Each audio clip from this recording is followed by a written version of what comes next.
नमस्कार दोस्तों, आज की वीडियो काफी इंटरेस्टिंग होने वाली है बिकॉज आज हम डिस्कस करने वाले हैं यूएसए और चाइना के बारे में। देखो, हम सबको पता है दैट चाइना ने अपने बेल्ट एंड रोड इनिशिएटिव के थ्रू बहुत सारे कॉन्टिनेंट्स पर अपना डोमिनेंस बना लिया, या एक तरीके से कह लो काफी ज्यादा अपना प्रेजेंस जो है वो बना लिया है सारे कॉन्टिनेंट्स पर। उसी को टैकल करने के लिए अभी यूएसए ने अफ्रीकन कॉन्टिनेंट में अपना लॉबिटो कॉरिडोर ऑर्गेनाइज किया है। और इस लॉबिटो कॉरिडोर से बेसिकली यूएस क्या करना चाह रहा है, एक तो अपने डिस्टेंस को कम करने की कोशिश कर रहा है, दूसरा चाइना के बेल्ट एंड रोड इनिशिएटिव को काउंटर करने की भी कोशिश कर रहा है। ये सारी चीजें आप इस वीडियो के अंदर में समझ जाओगे बहुत ज्यादा डिटेल में, किस तरीके से इंडिया जो है वो अफ्रीकन कॉन्टिनेंट पर देख रहा है, किस तरीके से यूएसए अपने अफ्रीकन कॉन्टिनेंट पे प्रेजेंस बनाने की कोशिश कर रहा है, चाइना तो खैर बेल्ट एंड रोड इनिशिएटिव के थ्रू कर ही रहा है। ये सारी चीजें आपको इस वीडियो में मिल जाएंगी। तो चलिए वीडियो स्टार्ट करते हैं। देखो, सबसे पहले देखो, चाइना को अगर आप बेल्ट एंड रोड इनिशिएटिव को समझोगे तो सेंट्रल एशिया में सबसे पहले गया। सेंट्रल एशियन जो कंट्रीज हैं, आपको पता है दैट वो रशिया यूएसएसआर की पार्ट हुआ करती थी।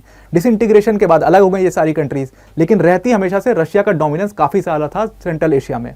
उस डोमिनेंस को कैसे खत्म किया चाइना ने, वहां पर बेल्ट एंड रोड इनिशिएटिव लेकर के गया, बहुत सारा इन्वेस्टमेंट किया, धीरे धीरे वो सारी कंट्रीज चाइना के साथ अलाइन हो गई। उसके बाद वो मूव किया मिडिल ईस्ट की तरफ में, और मिडिल ईस्ट में आप देखो कि दो सबसे बड़े प्लेयर को उसने पिक किया, यानी कि सऊदी अरेबिया और ईरान को। दोनों के बीच में 2023 में एक अग्रीमेंट कराने की कोशिश की, जहां पर वो दोनों के बीच में अग्रीमेंट को ब्रोकरेज कौन कर रहा था, चाइना कर रहा था, कि आप दोनों अपने बीच में सुलह कर लो, कोई लड़ाई झगड़ा मत करो, ताकि जो मिडिल ईस्ट है वो शांत रहे, स्टेबल रहे, और मैं अपना मिडिल कॉरिडोर का काम मिडिल ईस्ट में कर पाऊं। अच्छा, मिडिल कॉरिडोर या ये सब कॉरिडोर जो सेंट्रल एशिया के अंदर में ये सब बना रहा है, अगर आपको उसके बारे में नहीं पता है तो जैसे जैसे रिसेंट अपडेट्स आएंगे, जैसे जैसे हम जियोपॉलिटिक्स को कवर करेंगे, जो नई नई न्यूज आएंगी, उसमें मैं आपको एक एक चीज बहुत डिटेल में बता दूंगा।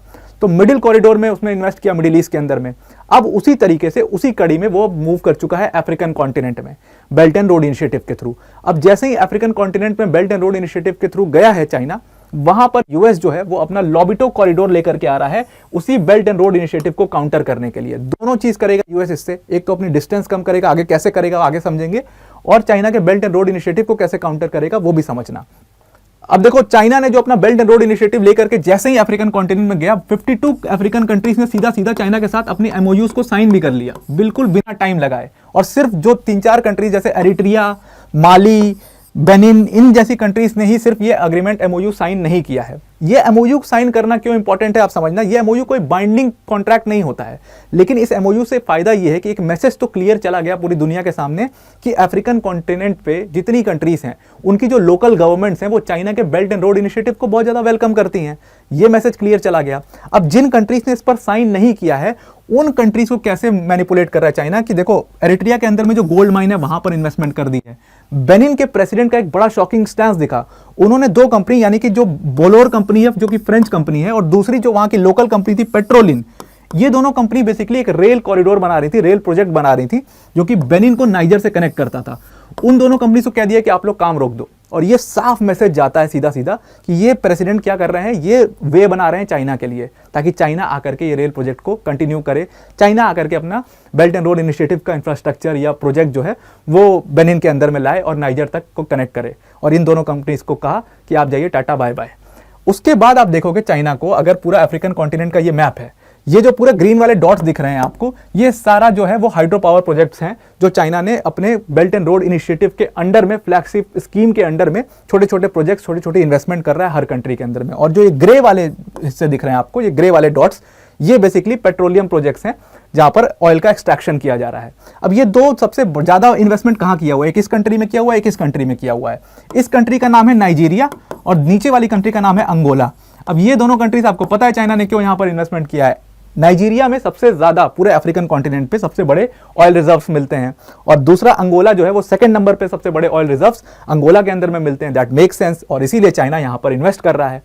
इसी इन्वेस्टमेंट को, चाइना के इसी बेल्ट एंड रोड इनिशिएटिव को टैकल करने के लिए यूएसए ने अपना लॉन्च किया है लॉबिटो कॉरिडोर। बेसिकली लॉबिटो कॉरिडोर में 4 कंट्रीज को इसमें इन्वॉल्व किया है यूएसए ने। ऊपर डेमोक्रेटिक रिपब्लिक ऑफ कॉन्गो सबसे इंपॉर्टेंट कंट्री है ये लॉबिटो कॉरिडोर की। नीचे आपको ये दिखेगा जाम्बिया, बगल में दिखेगा तंजानिया, और इधर आपको दिखेगा अंगोला। और इसी अंगोला कंट्री का पोर्ट है ये लॉबिटो, जो कि काफी इंपॉर्टेंस रखता है अब यूएस के लिए। और इसी लॉबिटो कॉरिडोर को यूएस बहुत ज्यादा यूज करने वाला है। बेसिकली इन चारों कंट्रीज को कनेक्ट करके बीच से जो ये आप लाइन देख रहे हो, ये एक रेल कॉरिडोर बना रहे हैं, जहां पर ये अपना ट्रांसपोर्ट रूट बनाएंगे इस रेल कॉरिडोर के थ्रू। बेसिकली क्या करता था यूएसए को ना, अभी बहुत बड़ी अमाउंट में कॉपर चाहिए, और इसीलिए आप देखोगे कि ये लोबिटो कॉरिडोर लेकर के आ रहा है, क्योंकि सारा कॉपर, जो बहुत बड़ा अमाउंट ऑफ कॉपर है, वो डेमोक्रेटिक रिपब्लिक ऑफ कॉन्गो के पास है। आप जा करके न्यूज़ में चेक करना कि 2023 में कॉपर का डेफिसिट कितना है, और यूएस जैसी कंट्री को बहुत ज़्यादा कॉपर चाहिए हर साल, इसीलिए वो ये लोबिटो कॉरिडोर बना रहे हैं।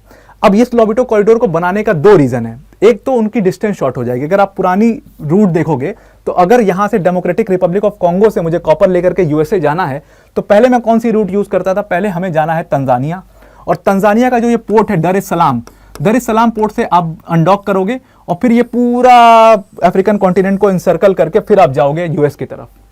लेकिन इस रेल कॉरिडोर से क्या फायदा हो जाएगा? इस रेल कॉरिडोर से इन्होंने इन चारों कंट्रीज को कनेक्ट कर दिया, यानी कि डीआरसी को, अंगोला को, तंजानिया को और नीचे जाम्बिया को। अब इन चारों कंट्रीज को जब इन्होंने कनेक्ट किया तो बीच से रेल कॉरिडोर ले जाएंगे और सीधा अनडॉक कहां करेंगे? लोबिटो में। और जब लोबिटो में ये लोग अनडॉक करेंगे तो लोबिटो का पोर्ट से सीधा यहां कहां पर आ जाएंगे? ये अटलांटिक ओशन में। और अटलांटिक ओशन से यूएसए कितना दूर है? Very less.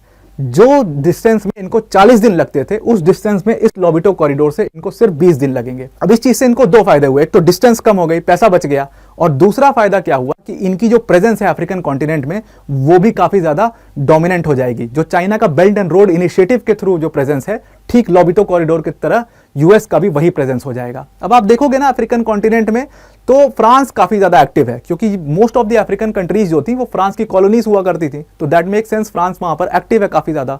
रशिया का वागनर ग्रुप काफी ज्यादा एक्टिव है। अब जब ये सारी कंट्रीज जो है वो अफ्रीकन कॉन्टिनेंट की तरफ देख रही हैं, वहां के मिनरल्स के लिए, वहां के ह्यूज रिसोर्सेज के लिए, और most of the African countries आप देखोगे ये डिस्टर्ब्ड कंट्रीज हैं, तो अगर कोई भी बड़ी कंपनी जाती है वहां पर काफी इन्वेस्टमेंट करती है, तो उस कंट्री के पॉलिटिकल सिनेरियो में वो काफी ज्यादा होल्ड रखती है अपना, और उस कंट्री को भी काफी ज्यादा होल्ड करती है। वहां से लेबर भी काफी सस्ता मिल जाता है, तो इसीलिए सारी कंट्रीज अफ्रीका भाग के जा रही हैं। और इसीलिए आप देखते हो कि G20 की समिट में इंडिया के प्रेसिडेंसी में अफ्रीकन यूनियन को G20 में शामिल करवा लिया जाता है, क्योंकि India is also looking towards Africa. और इसी के साथ साथ आपको पता चल गया कि यूएसए भी अब अफ्रीका में, जहां पर इंडिया प्रेजेंट है, जहां पर चाइना प्रेजेंट है, जहां पर रशिया प्रेजेंट है, फ्रांस प्रेजेंट है, आखिर वहां पर यूएसए कैसे नहीं प्रेजेंस हो सकता है? तो इस लोबिटो कॉरिडोर के थ्रू यूएसए अफ्रीकन कॉन्टिनेंट में अपनी प्रेजेंस बनाना चाह रहा है। तो आज की वीडियो में इतना ही। आई होप आपको ये वीडियो अच्छी लगी हो। आई होप आपको पूरा लोबिटो कॉरिडोर समझ में आ गया होगा। आज के लिए इतना ही। Thank you and have a nice day.